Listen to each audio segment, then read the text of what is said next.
বানানিওয়ালার ক্ষমতাটা বেশি থাকে। আর যারা বানানিওয়ালা তারাই আমার নিয়ে সেজদা করে না, নাউজুবিল্লাহ বলেন। ইব্রাহিম পয়গম্বর মানতে পারে নাই, শেষ পর্যন্ত ইব্রাহিম আলাইহিস সালাম ছোট বাচ্চা, সে নিজে একা একা চিন্তা করতে লাগলেন যে না না, সেই মূর্তিগুলোকে তারা কথা বলতে পারে না, খাইতেও পারে না, আর তারা যারা করতে পারে না, ওই মূর্তিগুলোর সামনে তারা খাবার দিয়ে রাখতো, খাবার খাইতেও পারে না।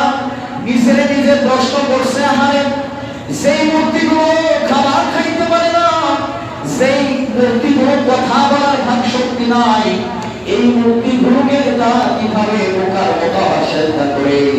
এই চিন্তা পয়গম্বর ইব্রাহিমের মধ্যে চলে আসছে। আল্লাহু আকবার বলে। ইব্রাহিম আলাইহিস সালাম এক সময় একটা অনুষ্ঠান চলে আসছিল, এমন সময় সবাই চলে গেল, অনুষ্ঠানে সবাই চলে গেল। পয়গম্বর ইব্রাহিম নিজের শারীরিক অসুস্থতার কথা বলে নিজেই বাড়িতে থেকে গেলেন। মূর্তিগুলোর কাছে গেছে, মূর্তিগুলোকে বলতেছেন, তুমি কি কথা বলতে পারো? তোমার নাম কি? কোন মূর্তি কথা বলতে পারে না। বড় মূর্তির সামনে দুধ, আম, কলা ইত্যাদি খাবার দিয়ে রাখছে, কিন্তু বলতেছি ইব্রাহিম বলতেছি, কি ব্যাপার, তোমার সামনে তো অনেকগুলো খাবার আছে, তুমি খাও না কেন? মূর্তি কথা বলতে পারে না।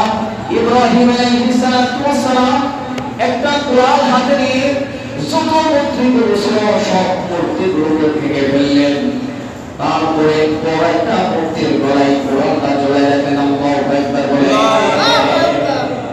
এইভাবে পয়গম্বর ইব্রাহিম আলাইহিস সালাম তিনি এমন ঈমানি পরীক্ষা দিয়েছেন যখন তিনি তিনার রবকে চিনেন। সুবহানাল্লাহ। ইব্রাহিম আলাইহিস সালামের ব্যাপারে প্রশ্ন করলেন আল্লাহ, পয়গম্বর ইব্রাহিমকে খলিলুল্লাহ উপাধি দিয়েছেন, পয়গম্বর ইব্রাহিমের মধ্যে এমন কি গুণ আছে সেই গুণের কারণে পয়গম্বর ইব্রাহিমকে খলিলুল্লাহ উপাধি দিলেন?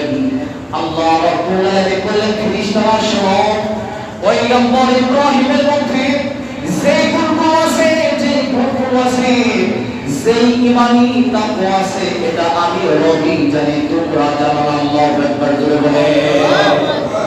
আল্লাহ রাব্বুল আলামিন জবাব দিলেন, দেখো পয়গম্বর ইব্রাহিম যখন ছোট ছিল তার মধ্যে আমি এমন একটা তাকওয়া দেখেছিলাম, এমন সে মূর্তিগুলোকে মানুষের সেজদা করতো, ওই মাসুম ছেলেটা চিন্তা করতো বানানিওয়ালা আবার যাদেরকে বানাইদেরকে সেজদা করে, এটাতে কোনো যুক্তিতে আসে না।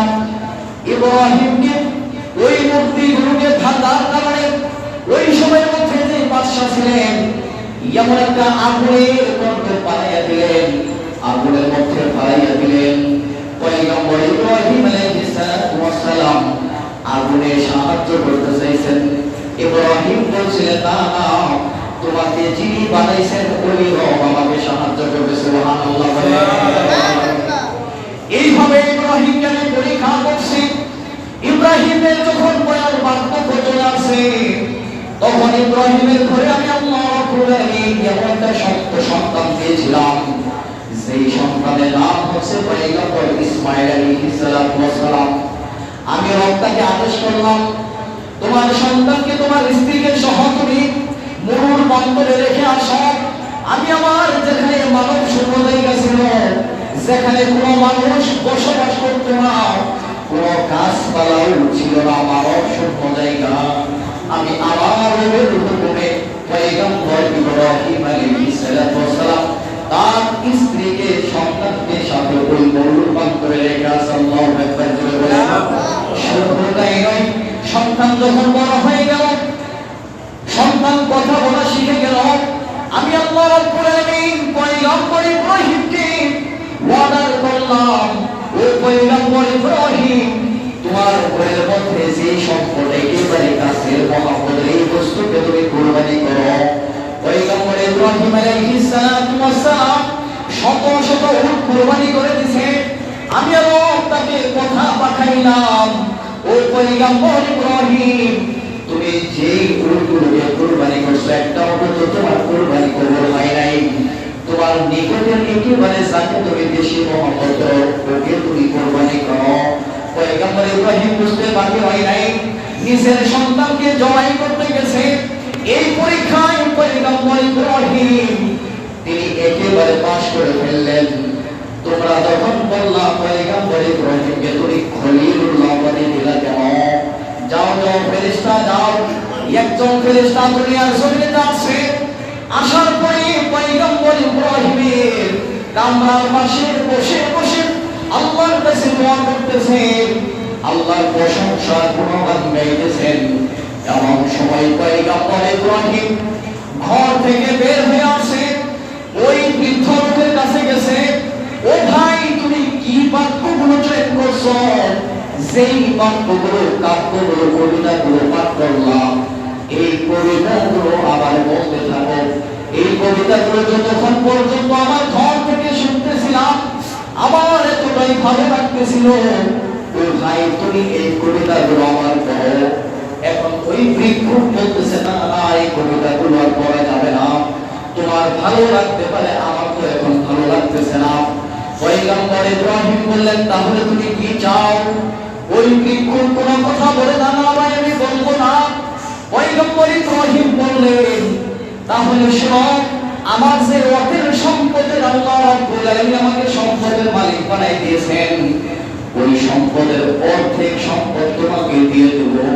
তারপরে রবের নামে যেই প্রশংসাগুলো করলা, সেই গুণগানগুলো করলা, ওই গুণগানগুলো আবার করো। ওই বৃক্ষ রাজি হয়, না না না, বলবো না।